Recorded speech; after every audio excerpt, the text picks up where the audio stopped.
Assalamualaikum warahmatullahi wabarakatuh. Jumpa lagi dengan Pak Agus berbagi. Bikin cerdas tiada batas. Halo, apa kabar semuanya? Masih di penguatan wawasan kebangsaan hari keempat, yaitu tentang harmoni sosial. Kita ketahui kita sebagai bangsa Indonesia yang multikultural memerlukan sebuah keharmonisan, terutama terkait dengan sosial budaya kita yang beragam, yang bercorak warna dan luar biasa keberagaman yang ada di Indonesia.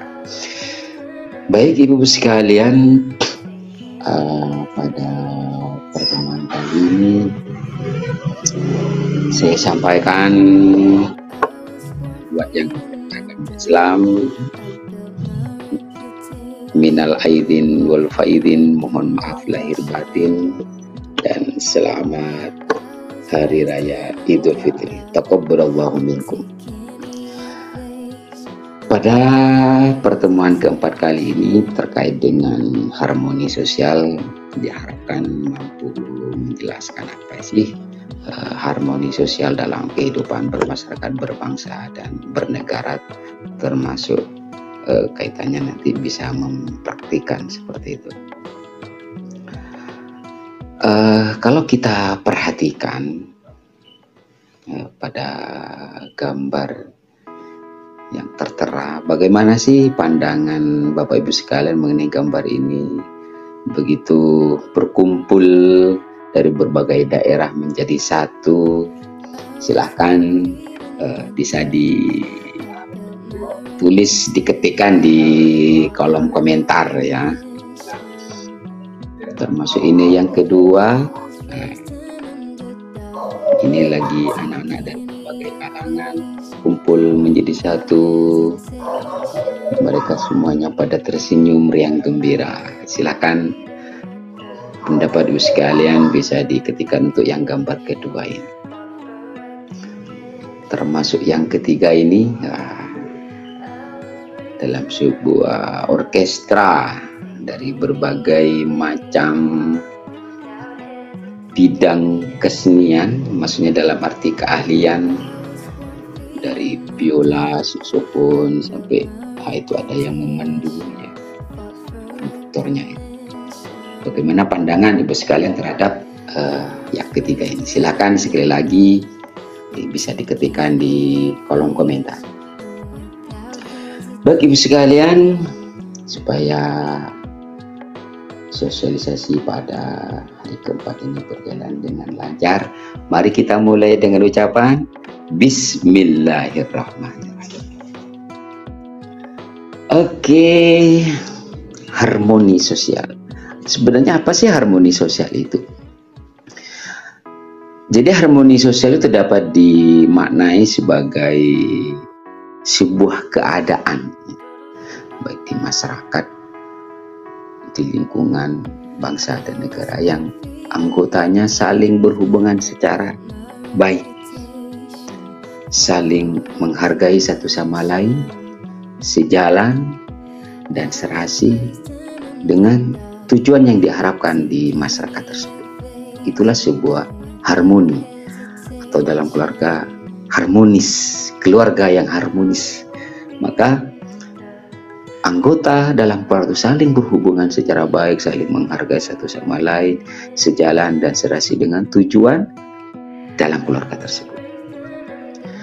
Adapun prinsip-prinsip harmoni dalam keberagaman sosial tersebut, yang pertama, mengedepankan semangat egalitarianisme atau kesetaraan sosial, saling pengertian antar sesama anggota masyarakat, mengutamakan toleransi yang tinggi. Jadi toleransi artinya bersikap toleran, saling menghargai, menerima baik kepribadiannya, pendapatnya, kebudayaannya, saling bertoleransi yang tinggi. Yang keempat, mengutamakan kerjasama antara sesama anggota masyarakat. menjunjung tinggi keterbukaan. Jadi sifatnya fair, saling terbuka. Penghargaan kepada orang yang berdasarkan prestasi, bukan prestisi seperti keturunan, kesukuan, ras, dan lain. Jadi kita saling menghargai karena mereka luar biasa, bukan karena dia satu keturunan. Jadi kita tidak membeda-bedakan. Itulah prinsip dari harmoni dalam keberagaman sosial.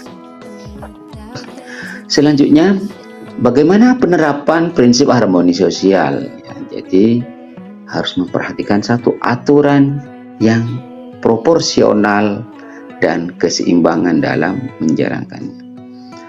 Artinya kita harus sebagai anggota harus proporsional dan seimbang dalam menjalankannya. Yang kedua, jalinan hubungan antar bagian yang menyeluruh, menghormati segala perbedaan dan ekspresi budaya. Kita harus saling menghormati atas perbedaan yang ada di antara kita. Pelangi indah karena adanya perbedaan yang saling berpadu badan satu sama yang lain. Yang keempat, berperilaku secara benar, adil, dan sesuai aturan. Artinya, ibu sekalian, kita sebagai anggota harus berperilaku yang benar, adil, dan menyesuaikan dengan aturan yang berlaku. Selanjutnya, selalu melandasi dengan cinta dan kasih sayang. Nah, ini dia. Kalau dalam Islam, Ar-Rahman Ar-Rahim, kita mengutamakan cinta dan kasih sayang. Sehingga dengan prinsip tersebut, maka keharmonisan akan terjalin dengan sempurna. Dan yang terakhir adalah membangun kolaborasi dalam setiap komunitas. Artinya membangun sebuah kerjasama yang saling menguntungkan, simbiosis mutualisme dalam setiap komunitas. Sehingga ketika dalam komunitas itu terjadi sebuah kolaborasi, sebuah kerjasama yang baik, maka harmoni sosial akan terjadi. Sekali lagi, dalam sebuah orkestra akan berjalan dengan baik ketika terjadi sebuah keharmonisan, seirama, sesuai dengan petunjuk konduktor. Itulah terkait penguatan wawasan kebangsaan. Kita sebagai warga negara harus saling toleransi, harus saling kerjasama, baik dalam kehidupan keluarga, kehidupan bermasyarakat, kehidupan di sekolah kita. Kita harus saling menghormati satu sama lain, harmonis antara atasan, antara kepala sekolah, antara tenaga kependidikan, antara guru, siswa, dan termasuk pemangku semua yang ada di lingkungan pendidikan. Harus saling kerjasama, saling menghormati, saling toleran. Kesetaraan sosial sangat dipentingkan. Semoga bermanfaat. Bersama Pak Agus berbagi, bikin cerdas tiada batas. Wassalamualaikum warahmatullahi wabarakatuh.